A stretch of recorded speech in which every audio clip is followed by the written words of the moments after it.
This is a Huddle Sports Network broadcast. You can find us on Roku TV, Amazon Fire TV, Facebook, and of course YouTube. Get all your NFL news here first. He has time. He's Off got the him. left side. Dobbs is there. Leaping grab. Touchdown. Touchdown.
Good morning, and welcome to a Tuesday. Yeah, it's Tuesday, right? Tuesday morning edition of Ken and Ken Morning.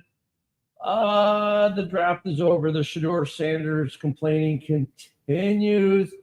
The Chubb rumors are moving, and Kittle gets paid. San Francisco has no money, but they sure seem to find something to pay Kittle for a 4-year extension. How much was that extension, by the way? Forgot to save that number. It was a pretty good penny, wasn't it? Okay, I'm back. I had to go make coffee and stuff. I'm telling you, 4-year, $76.4 million extension for Kittle, which is great for Kittle. He deserves it. It's just funny because San Francisco has no money, yet they found a way to do that. I wonder how much they're paying Brock. We can find that out. Let me see what they're paying Brock. No, I mean, once they give him the extension, I know right now they're paying him shit, but. Yeah, the question is going to be, how much cap space do they have? I don't know. They have a lot of dead cap space, though. Yeah, I'm bringing up their numbers right now. The 49ers are carrying about $81 million in dead cap. Wow. Their cap number as of today, it's actually $38 million, but that might be the Kittle contract. Might not. Well, let me see if they have a Kittle contract updated yet. They do. Interesting. Maybe they have more money than we thought. Good morning, Joe. What's up, guys? Morning, Nicholas. Yeah, they did lose a lot of people, but it's I'm surprised they actually have as much money as they do right now. Yeah, because Hargrave got voided. Malik Collins got voided, even though there's dead cap there. But, geez, $90 million in dead cap, or $81 million, I'm sorry, in dead cap this year for the Niners. Oof. Just curious. I wonder if the draft picks are in there. The Bears have $10.5 million in cap. I don't think the draft picks are in there yet. They voided Hargrave too? Yeah. Wow. Didn't they just sign him last year? 2 years ago, wasn't it? Maybe, yeah. My point is they just like signed him to a contract like not that long ago. And they already voided him. Yeah, because he's now with the.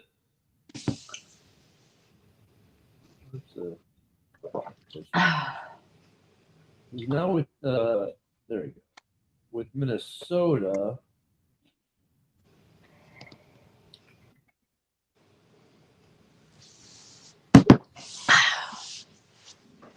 So he signed at 23. Wow. So yeah, 2 years ago. He played 2 years at the Niners, and yeah, 23 and 24 at the Niners, and then they voided him. And they just signed Kittle to that massive extension. Yeah. Okay. Yeah, but I mean,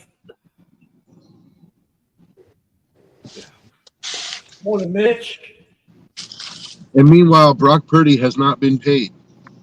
No, but they're gonna have to pay him. That's for certain. They're gonna have to spend a little bit of money on Purdy. I mean, now the draft picks aren't figured in over the cap yet. You know, give them a few days on that. But right now, they're showing 38 million cap. Let's see, Purdy's set to make a whopping 5.3 million this year. This is the final year of his deal. So let me check at their 26 numbers because you know the number won't affect this year. So for 26, as of today, they've got 55 million in cap. So yeah, I don't know how they're figuring out San Francisco's money, man. Good morning, Titan. Good to see you in here.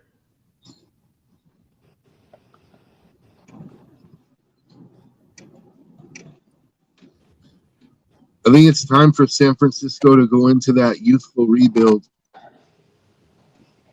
Start building through the draft again. Releasing all your vets or trading them.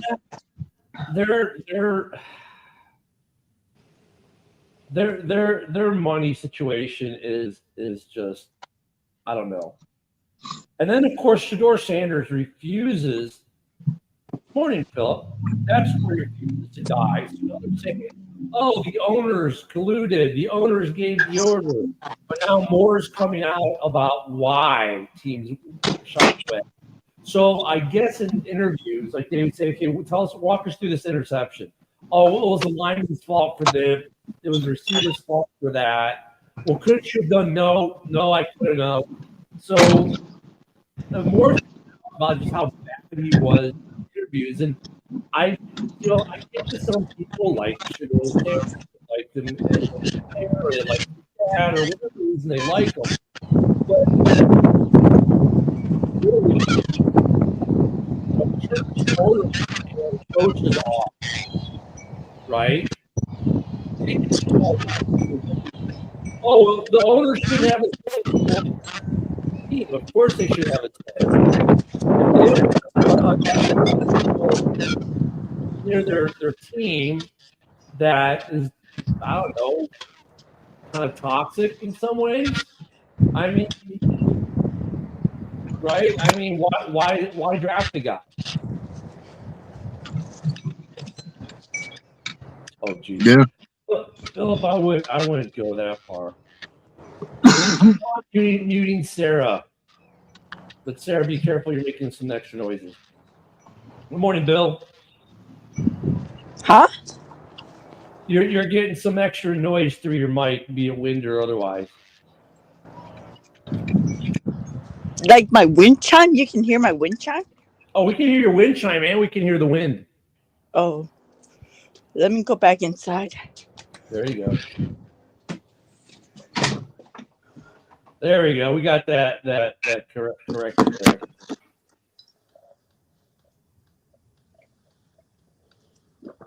I'm gonna go bomb a interview and let's see if I get a job if I cry racism. I highly doubt it. Mitch, you never took on the panel and won. You took on the panel, but you never won. Yeah, I'm sorry. He's having a Shador Sanders moment. It was a valiant effort. Yeah. But I think you should go and look at the numbers.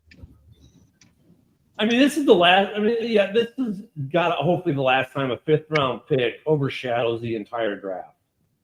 I mean, I'm sorry. I'm just like, the more that's coming out from such Shador Sanders, I understand more. Even Cleveland that took him was still hesitant to take him in the 5th round. Their GM looked like he was being held hostage. Oh, Cleveland. Yeah. Yeah. And his brother didn't even get drafted. No, undrafted free agent rookie. Well, what was sad was I saw on Twitter like all these Cleveland Browns players welcoming Shador to the Browns. It's like, you do realize you drafted another quarterback too, right? Well, that's the hype train on him. I think, think about it. Oh, Jesus, what's this here? Wait, big question. No, so, I mean, we're kind of getting to that. Like, I don't know if Sanders will ever start a game. I mean, because when you read you read everything that's coming out, like the Giants did a ton of deep dives into him, right? And when he picked a fight with the head coach, and when, as an incoming rookie, when you're refusing to take guidance, mentorship, or criticism from an NFL head coach who's saying, here's something I think I see wrong with your game, and you replies, it's not my fault, you don't know what you're talking about. Like, what makes you think you're going to get very far in this league? Mm-hmm. And what makes them think you're even going to, that's not the kind of attitude that coaches want to see. Like, they can deal with a lack of talent as long as you're coachable, because they're like, you know what, I might be able to get something out of this guy. You know what I mean? If I can just coach him up a little bit. But if you're not that great and you're uncoachable, like, nobody's going to want to even deal with you, because it's like, well, you've already hit your ceiling, and obviously because I can't teach you anything. It's a microcosm of what's wrong with the country, right? Everyone's so caught up in everything but the actual facts. The facts is Shador, was okay in college. The facts are he makes mistakes. The facts are he is so full of himself that it's everyone else's fault but his own. And when it's pointed out in interviews for a job that, hey, here's something we think you could do better, his retort was, you don't know what you're talking about. What makes you think? And then he's crying because he didn't get the job. Well, dude, it's all on you. Yep. I have a brother that's like that. Like, no matter what, it's always somebody else's fault, Yeah, I mean, uncoachable. What are they going to do when Shador doesn't make the league? When he gets cut? Well, I like to believe that people can change. So maybe getting drafted in the 5th round and having everybody like clown him and stuff, maybe it just created just a seed of humility in him, Did you see It didn't look like it. Yeah, it didn't look like it. Yeah, I mean, but when he got drafted with the little dance and they go jump in the pool and everything, I was like, yeah. I don't know. I just feel like, maybe if he goes into the training camp this season and guys like Myles Garrett are able to go and talk to him, like sit him down and let him know, like, hey, Rook, all that shit's not going to fly around here. You know what I mean? Like, well, and the dude's still got to sign. Did he sign his contract yet?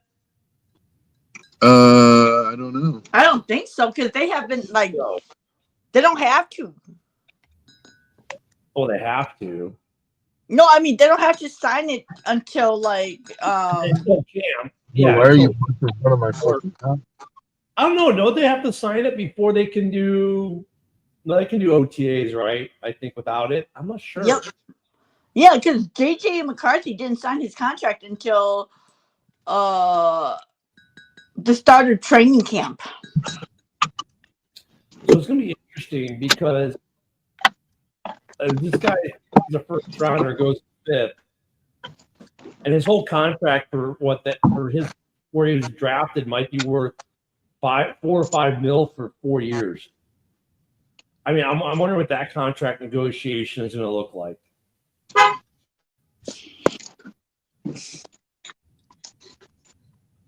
If Shedeur can actually beat everyone out and be the starting, that wasn't say about their quarterback room there in Cleveland. But I mean, like, I wanted first of dude, his contract, he made more money as a college player last year than he's gonna make for a 4-year NFL contract. Well, I mean, that'll show us whether or not how much he loves this game. But I don't think it's unrealistic coming the quarterback out of all the quarterbacks in their quarterback room right now. Oh, the old man still kind of got it. I think Kenny Pickett's going to be the. I mean, if they think that he has more upside than Kenny Pickett, or Dylan Gabriel, then I could see him getting a start. In fact, by the end of training camp, I think it's possible. If not by the end of training camp, then maybe they'll roll with Flacco. But Flacco's only going to get you.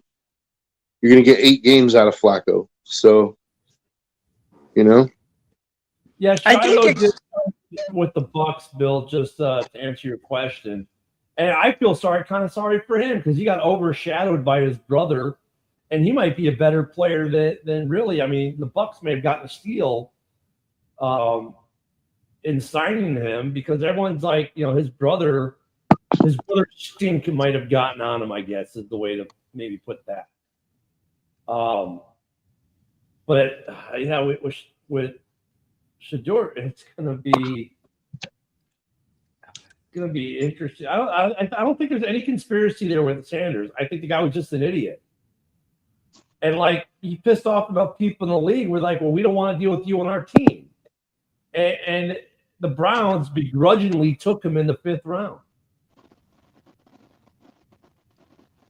I mean, I don't know how you can claim the owner's racist because they didn't draft Shedeur Sanders. It's a stupid argument. And they gave the biggest guaranteed contract ever given out to Deshaun. So that's stupid. I mean, look, when you look at these teams, like people need to start putting fault to these people who come in acting entitled. Like, you know what probably happened was he went into these teams that are going to be drafting him are teams that are not great. That's why they have a high pick. And so he probably didn't want to go to those teams. And he went in acting like an idiot. Yeah, like an idiot. Like he's not going to give them an effort because he doesn't want them to draft him to begin with. Yeah, he's like, I'm here for Philadelphia and Kansas City. They're like, well, actually, we both have quarterbacks. Yeah. I mean, okay, it's Orlando's thing. Oh, the Clippers owner was racist, blah, blah, blah. I mean, that's not why he didn't get drafted. Close to the same argument, Orlando. They didn't draft Shedeur because they're racist. Bullshit. Unless they're drafting nothing but white guys or nothing but Puerto Rican guys or nothing but something else, I mean, come on, man. Yeah, wasn't Cam Ward the number 1 overall? Contracts that they have are to 2 black guys on their team. Cam Ward was number 1 overall, and he was black. Yeah.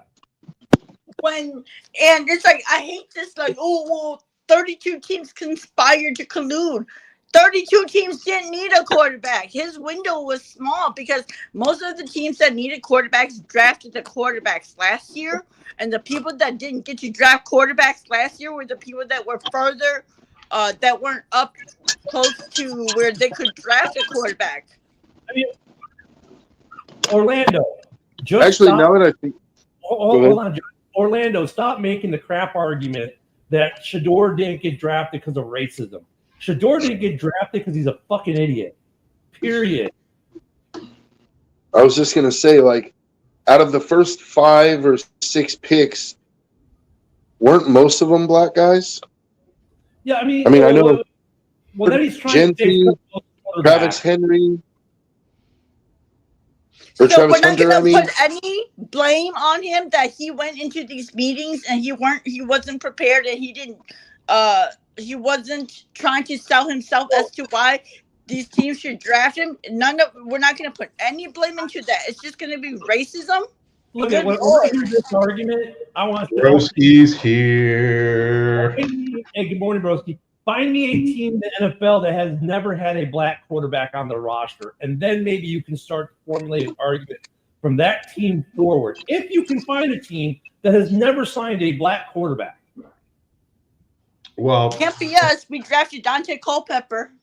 I think all three of you have this pretty well covered, but I'd like to add my 2 cents. Go ahead, Broski. 2 cents There- and There's can I been have a dime too, though, Broski? what's that, sir? I said, give me your 2 cents, but can I have a dime too?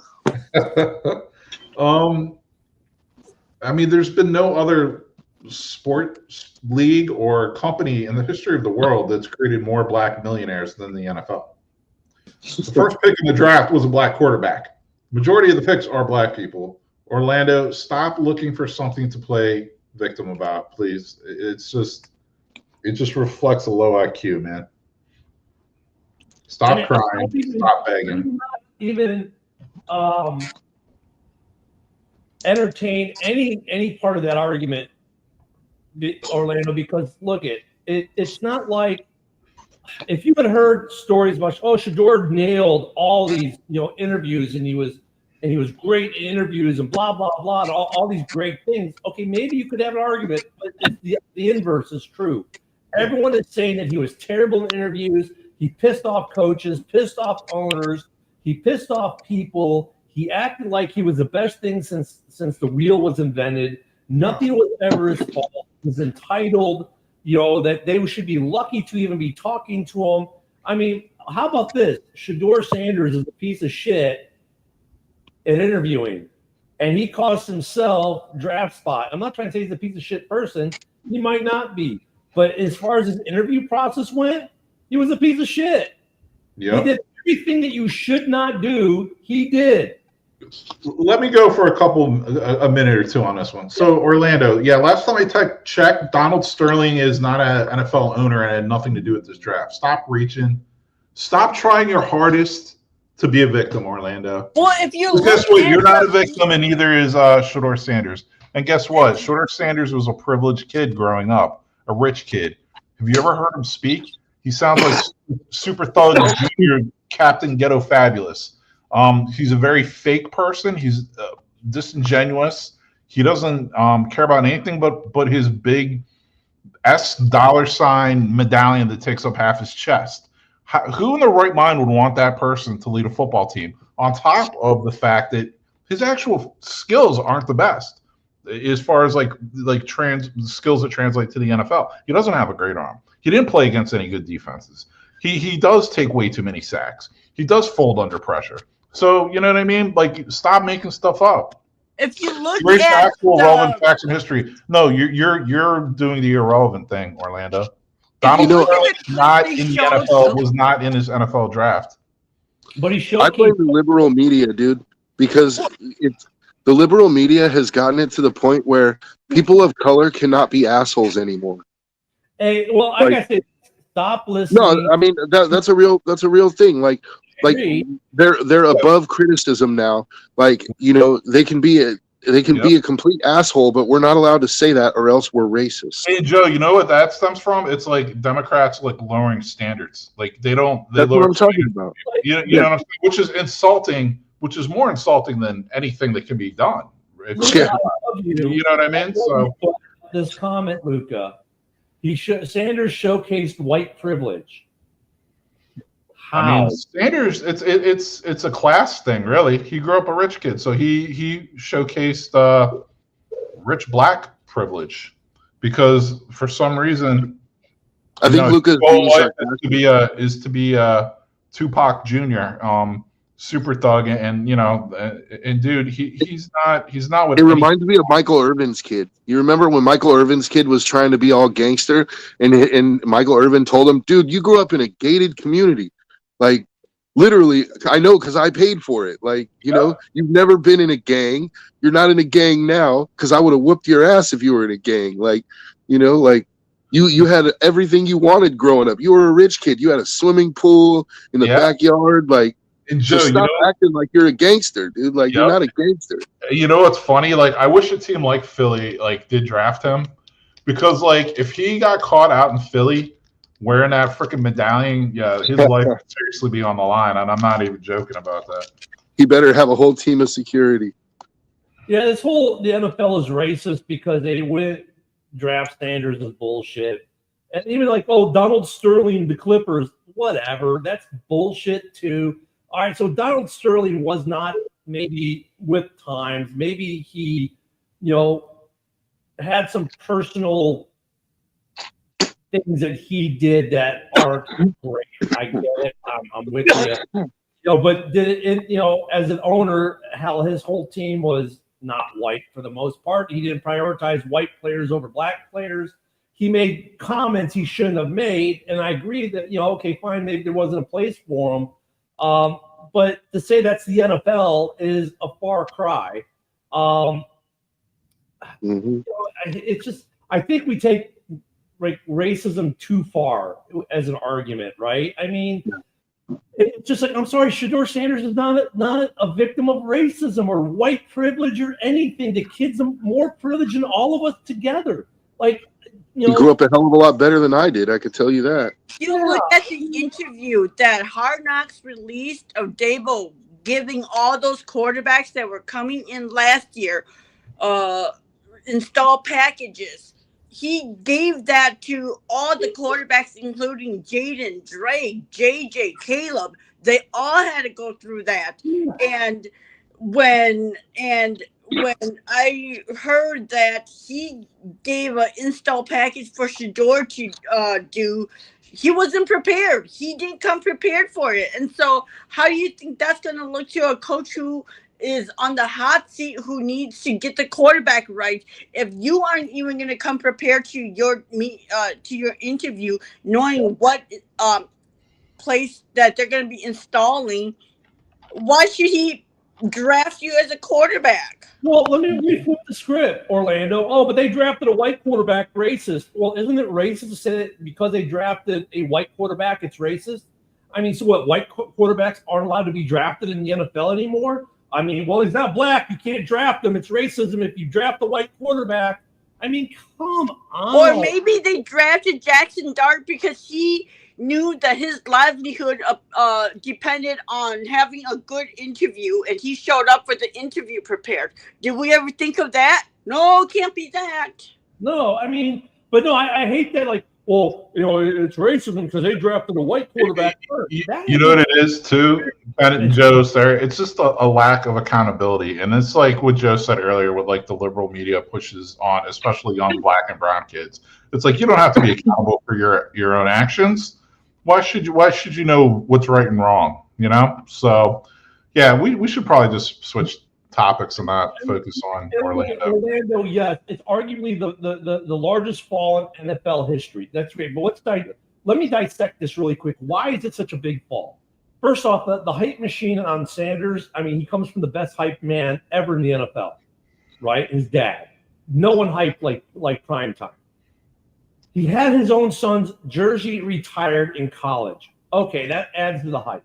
So you have this massive hype apparatus pushing the hype, too big to fail kind of thing. Then you have the kid goes into these meetings, bombs every single one of them. Did not have a single good meeting from what we've seen or heard. I have yet to hear a single GM say, yeah, we had a good meeting with Shedeur Sanders. Not a single one of them has said that. Everyone is saying, it was terrible. it was bad. He Yeah. wasn't prepared. He couldn't take criticism. He just blamed everyone else. Had zero accountability. He wasn't the kind of guy we want to draft. So yeah, biggest fall in NFL history. But why? Because of the player himself and the hype machine that hyped him. And I would just like to add one point to that, like that hype, because I totally agree with Ken about the hype machine, right? But if you look at who created the hype machine, it was Dion and the media. But you know who you never really heard saying that Shedeur was a first-round pick? NFL GMs. Thank you. Yeah. I do not remember a single NFL GM saying that he was a top 5 pick. I mean, And guys, I think the other problem was that Shedeur didn't get an agent. An agent would have been able to tell him and his family, hey, I'm talking to GMs and they're telling me this. You need to do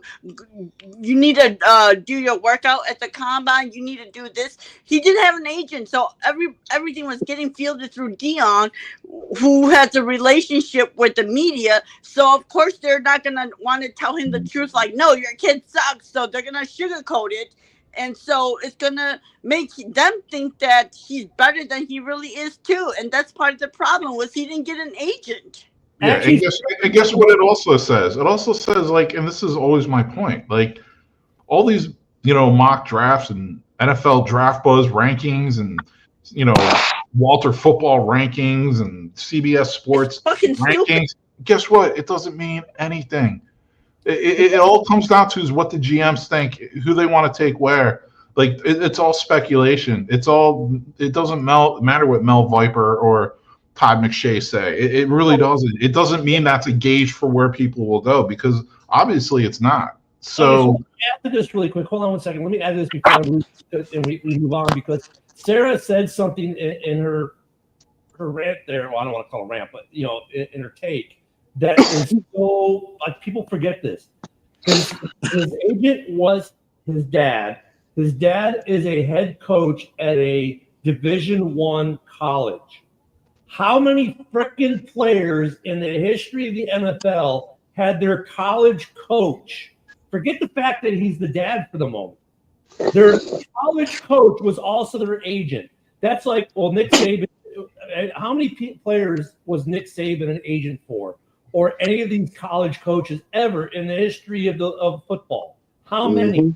And guess what, Jen? I bet you what some of the advice that Dion gave Shedeur was, hey, son, just go be yourself. And with Shedeur being himself, he just proved that he's a complete knucklehead and, should be the weekly winner of the 5-star dummy award every week for the next year. And it's not that we're cheering his fall, Luca. We're look at. There's a lot of noise about his fall. We're not cheering the fact that he's a fucking moron. We're saying we're sifting through the wreckage. We're sifting through trying to figure out why it happened. Yeah. I mean, yeah, and we're figuring out why it happened. And the fact is that he was a moron. Point blank. Yeah. It's not that we're cheering that. Oh my God! Look how far he fell! Ha ha ha ha ha! It's what an idiot! Like the guy did it to himself. He's a cautionary tale for every collegiate player who wants to go to the NFL. But on the flip side to that, Ken, I have to, in the interest of honesty, I do have to say there were a lot of people that were cheering his fall.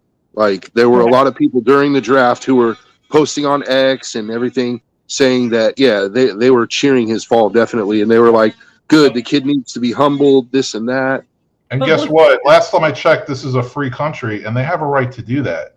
Well, yeah, I'm not saying they don't. I'm not saying they don't. I'm just saying. I'm not saying they don't have a right to do that, broski. I'm saying that it was happening.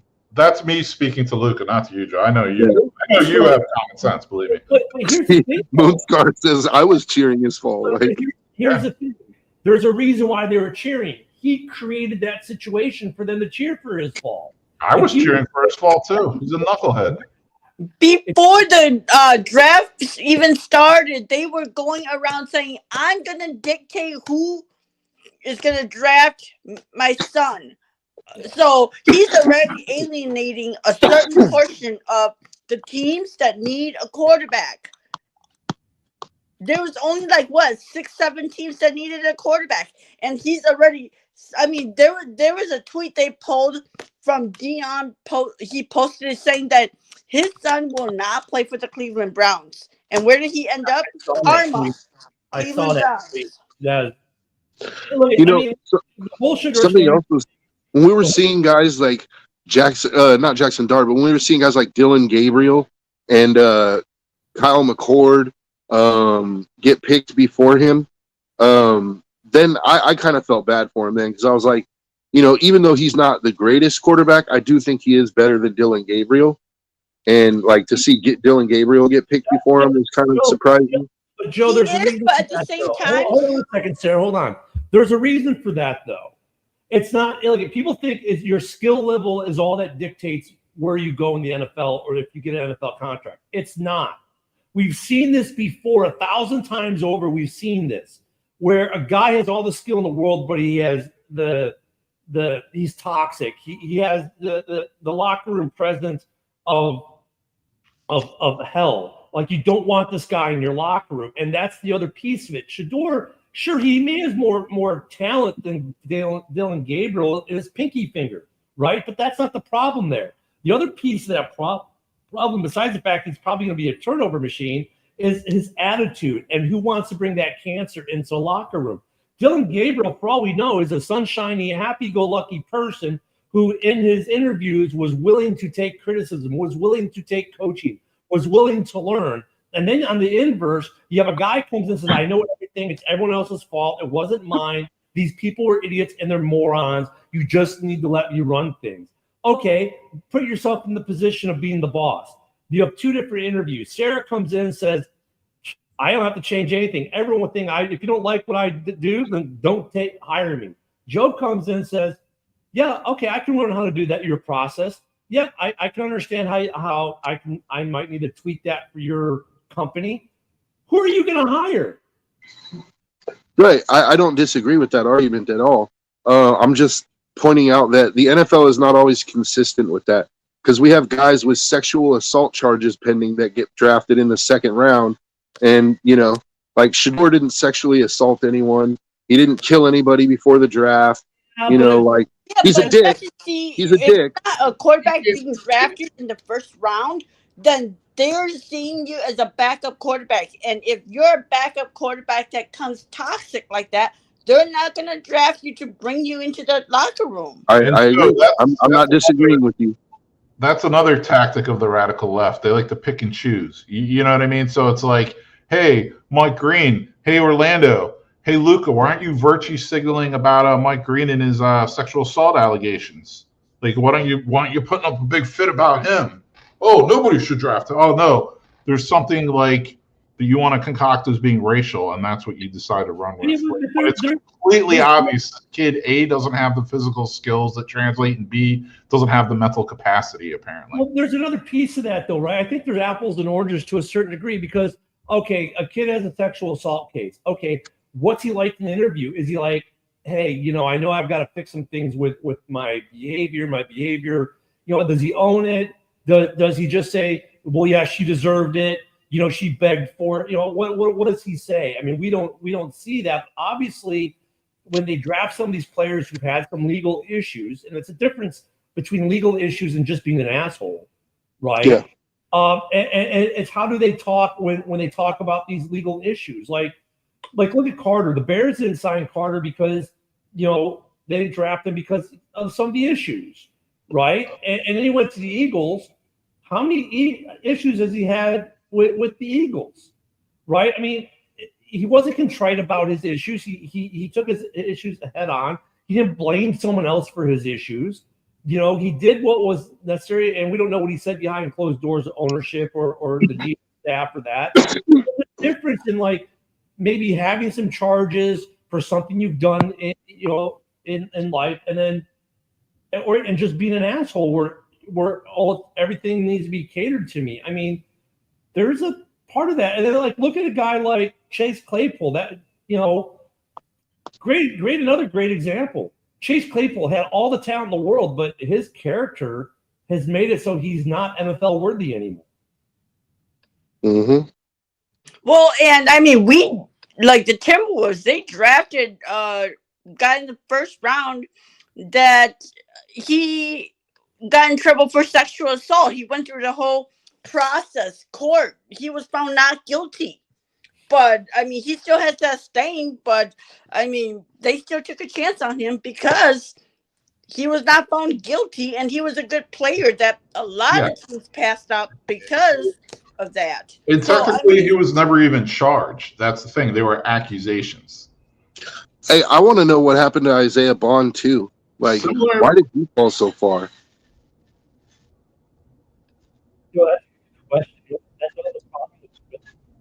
He's the other Texas receiver, right?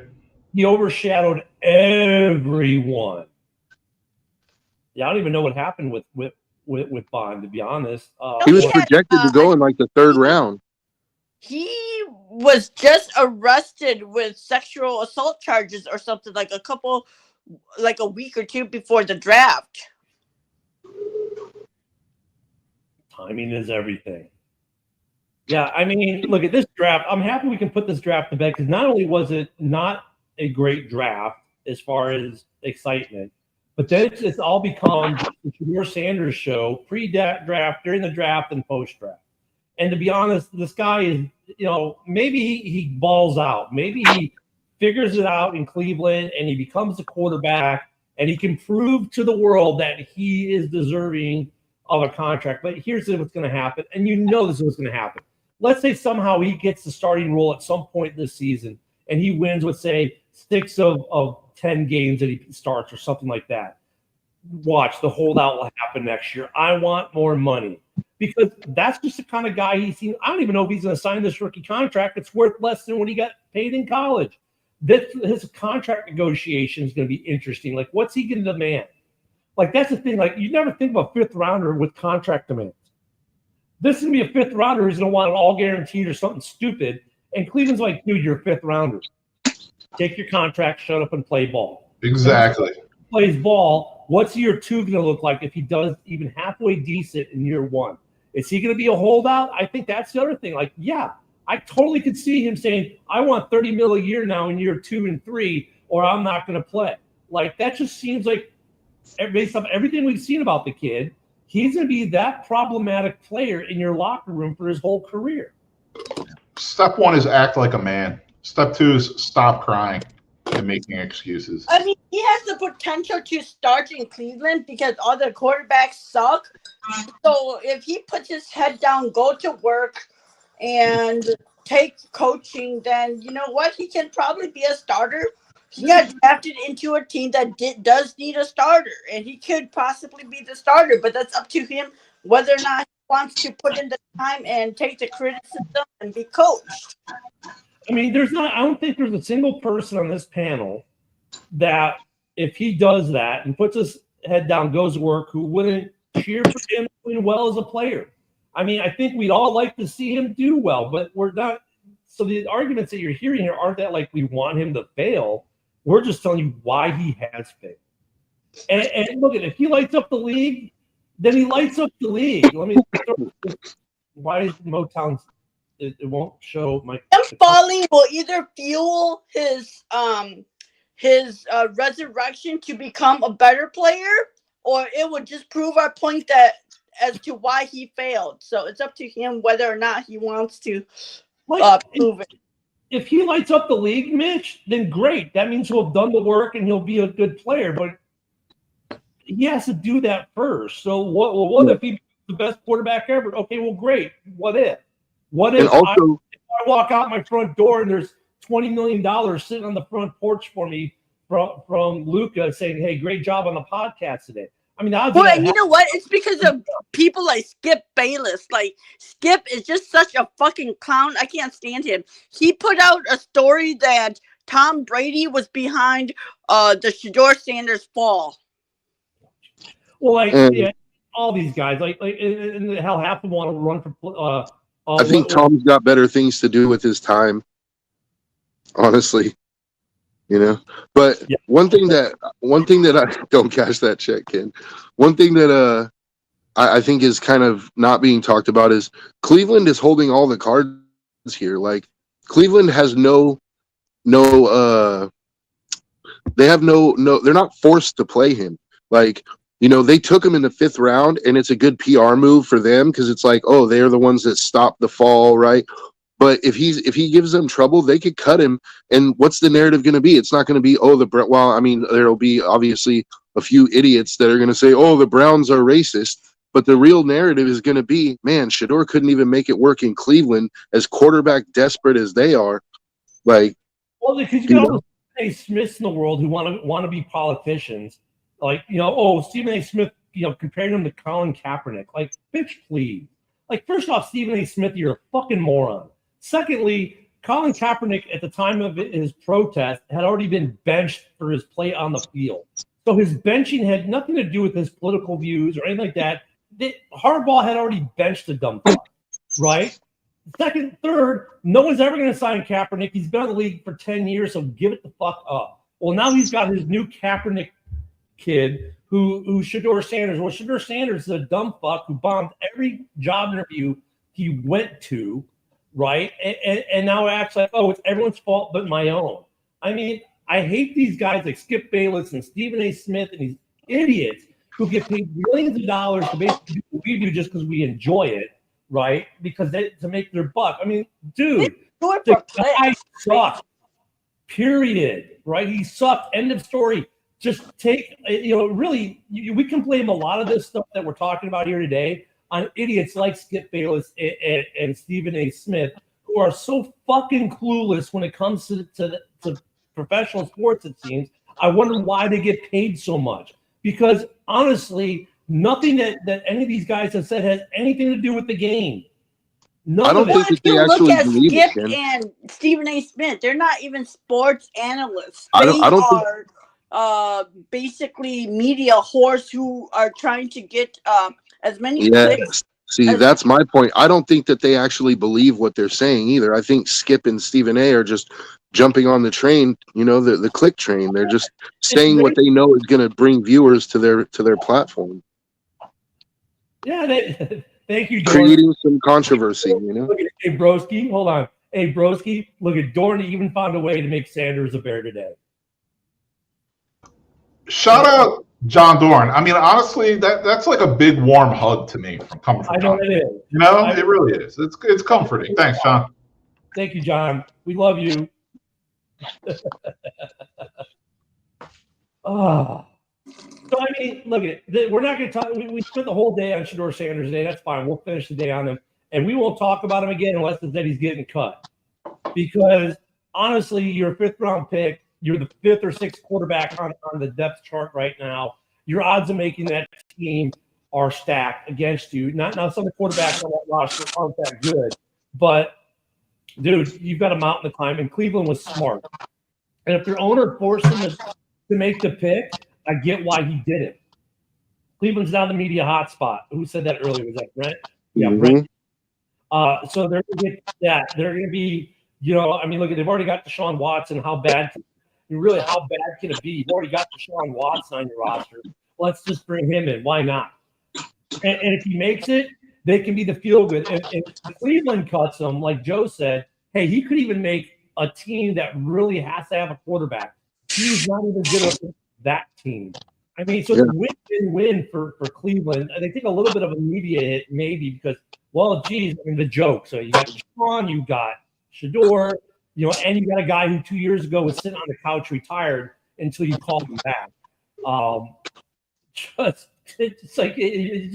It's almost comedy, but they're making.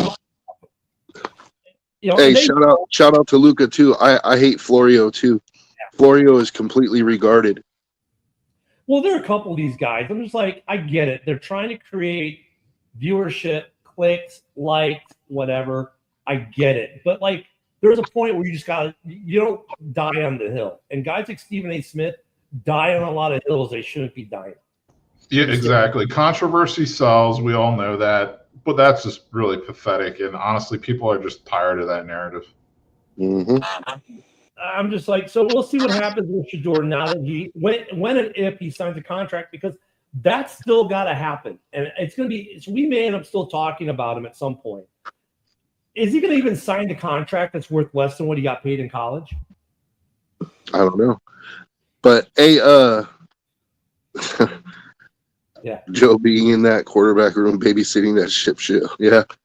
I thought he was talking about me, and then I was like, oh no, he's talking about Flacco. Yeah. Hey, I just wanted to point out, broski, Genti has the best Vegas odds right now at Rookie of the Year. Well, Joe, I really wanted to get into breaking down drafts of teams today. Apparently, that's not how the show went, but yeah, I mean, maybe tomorrow or something, I can give you my 2 cents on the Raiders' pathetic draft. And programming note too, JB will be hosting tomorrow, as I will be at the medical center with my wife as she gets a brand new knee. So yeah, I'll be trying to watch it from the waiting room. I might even be able to try to hop on. I can get out to the car and hop onto the phone. Yeah, because there's that's the thing. Like, in a way today, I'm happy we got the Shedeur Sanders thing out. We don't have to talk about it now. We can talk about the rest of these teams. We kind of scratched the surface a little bit on them yesterday. We got about 8 minutes left, 7-8 minutes left, so we really won't be able to get too much into other teams like we want to. It's just, there's another thing real quick, though, we can touch on with the Shedeur Sanders thing. And that's this pre-draft hype train that we see now every year just needs to stop, because that's part of the monster that creates this, right? Everyone is generational. Everyone is like this phenomenal stud superstar player we've never seen before every year. Like, we've had generational players at every position every year for the last decade, it seems, when you listen to these guys, right? Yeah. The hype trains need to stop. And I think what we're seeing with Shedeur Sanders is the epitome of why this is a problem. And we've seen it with a couple other players as well throughout time, but just, with that, we've seen the inverse, where the hype train got them drafted and then they fell flat. Richardson in Indianapolis is one that comes to mind. Ken, I don't think that it's just an NFL problem, though. I think it's a societal problem, because people overuse words to the point where they lose meaning. It's like Nazi, for example. People calling somebody a Nazi, or racist. That's another word that gets thrown around a lot, so much, in fact, that it loses its meaning in a sense. And I think the NFL is just, tacking on to that with this generational thing. Like, if everybody's generational, then what is generational? And let me add something to the whole pre-draft rankings thing. Two of my favorite non-Bears draft picks of this draft were Tyler Booker and Donovan Jackson, because to me, I would have been happy if the Bears drafted either one of those guys at 10, because I think both are going to be future All-Pro or Pro Bowl guards. And guess what? If you look at everyone's mock draft and pre-draft rankings, they were in the upper 40s for most people. So, it just goes to show you those aren't the GM's rankings, and your rankings are irrelevant. Well, the thing was, nobody ever said that Shedeur was going to be a generational talent, and people said that he wasn't that great of a quarterback. That had J.J. McCarthy came out this year, he would have been the first or second quarterback drafted from this draft class. And so the only people that were hyping Shedeur up were the people who were in bed with Dion. Well, and here's another thing too. When you click on, you open up your browser and you get the clickbait articles there. You ever notice this? Next time you open up your Edge browser, if you use Edge, and they have all the news articles, look how many of those articles are negative, have a negative connotation in their headline, right? Or they just have some bombastic thing. That's the other thing, and that we've gotten away from honest reporting in general. Negativity sells, and then within it, to get you to click in, and then with that negativity of a link, there's some bombastic shit that's just blows way out of proportion. I mean, that's the other problem, is we create these expectations in both ways. They're just not even close to the truth. And yet people then, they take that and they expound that to the world.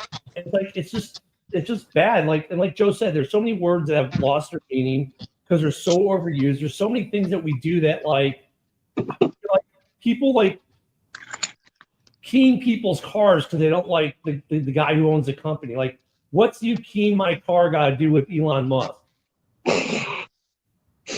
It's not coming out of his pocket.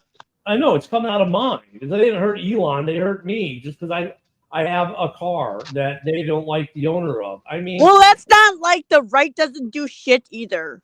no, but no. This is just I'm not making this a political thing. I'm just saying in general. That's just like what I don't care if it's my Bud Light or whatever. I mean, just that, we do these things and we say these things that have zero impact on the real issues.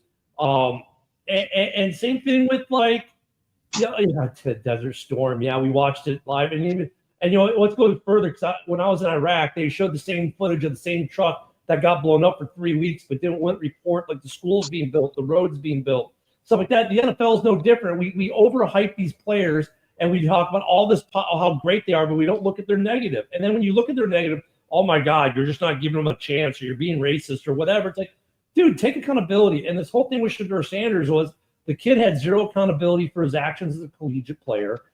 He had his head coach was his agent. Oh yeah, and his head coach was also his dad. Oh yeah, the only coach he's ever played for his entire life also happened to be his dad. You take all these things, and it's like not hard to see why he fell. Well, and I think it pissed a lot of people off when his dad retired his number because he didn't do shit in college. If you look at other quarterbacks who had a way better career, even they don't have their numbers retired. And so all this shit just adds on top of like entitlement that people don't like to see. Thank you, Nicholas. Appreciate you, man. Look at the next thing we talk about Shedeur Sanders should be when he signs his contract. And the next time we talk about Shedeur Sanders should be whether he makes or does not make this football team in Cleveland. I mean, well, and like people were comparing like, what's the difference between what Shedeur did with Eli? I was like, you do realize Eli was a great college career quarterback, and so. Not on top of that, he wasn't going into interviews saying he wasn't going to play for, whatever. It's like, yeah, they didn't want to go to the Chargers, but it's not like he went and bombed these interviews either. I think that Shedeur should be a cautionary tale for any college athlete out there who wants to go pro in any sport. And Don't then be an ass. It should highlight how the media can overinflate something. There you go. Cordell Stewart Slash was awesome back in the day, right? This whole thing with Shedeur Sanders should be a cautionary tale, not just for athletes wanting to go pro, but just in how much we buy into what the media sells us when we listen to sports media. And I don't consider us sports media. We're just a bunch of knuckleheads who love to talk about football. Like, we're not getting paid to do this. We have no contract writing on what we say. Broski, Sarah, myself, or Joe give the worst take in the world, and guess what? We're going to be here tomorrow because no one's paying us to be here. There's no contract on the line, so there's a difference. They need to just not let Mel Kiper on TV anymore for these, because I thought what he did was just such a shame for him to spew that all weekend, and all these players didn't get any kind of coverage at all. Not even the number 1 overall pick. So on that final take, I'm not going to call it a bad take like I normally would. On that final take from Sarah this morning, we have to say, everyone enjoy your day. JB is up next. Please remember, JB will be hosting tomorrow. Thank you, everyone, for being here. Enjoyed the conversation, and we will not talk about Shedeur Sanders again until tomorrow. There we go. Have a great day, everyone.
This is a Huddle Sports Network broadcast. You can find us on Roku TV, Amazon Fire TV, Facebook, and of course YouTube.